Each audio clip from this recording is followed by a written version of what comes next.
Hi, it's me again with Corel Drill Tips and Tricks, and I just finished editing this up. And I was trying to send it to the gentleman, and it was over the 25 whatever limit for my email. So before you ever do this, measure it. I've got an 8.6 by 58.05.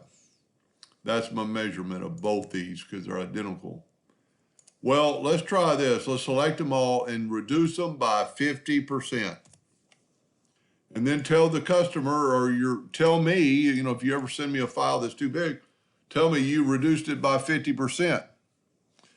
Well, it still shows 100%, so how do you get it back to 200, to 100% of what it was? Well, you type in 200%. Now let's look at these individually, and they are 8.6 by 5.805. So you've got the same thing.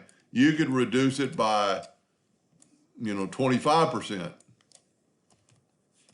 Make them real small, send them in a file, but just tell the person, and then you need to change them to 400% to get it back.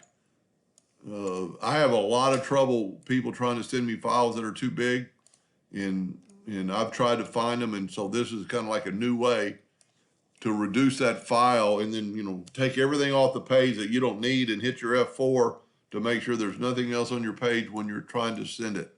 So you can reduce it, and it'll reduce it, because I reduced it by 50%, and it just took it in like 2 seconds and sent him the email. That wasn't too much about Corel, but I hope that helped a little bit. Thank you for watching.